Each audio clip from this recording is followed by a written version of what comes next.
Mi nome é Mark Benson Dance, cofundador de Curaçao Seminar. E me está contento de portar aqui para que nós por anunciar que é de duas edições de seminário aqui também toma lugar. E pensei nós a maioria de prensa aqui para nos poder dar algum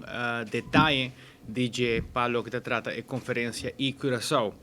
Diz me vai back contigo na 2019 a primeira edição a tomar lugar, estava uma edição completamente vendida com 450 pessoas, sumamente exitoso. Na 2020 nós a programei para tomar lugar, isso de 12 edições. Tudo estava claro,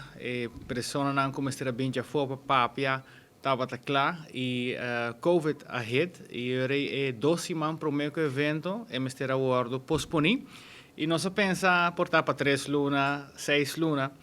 pero a dura 2 anos e até nós aqui na 2022 para a 2 edição para o que trata de Curaçao. E lo vai tomar lugar em luna de maio, dia 7 de maio próximo na Curaçao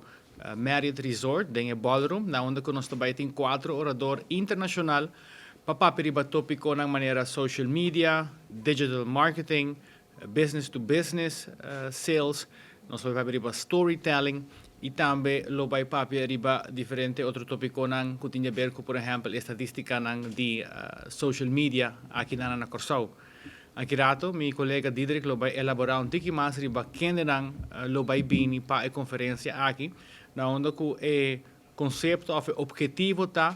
para por compartilhar conhecimento com o povo de Curaçao, que men por exemplo, pessoas que trabalham de marketing, public relations, social media, e-commerce, pessoas que têm negócio, pessoas que querem abrir negócio no futuro, pois é tipo de pessoa que está atendendo conferências está hobby variar,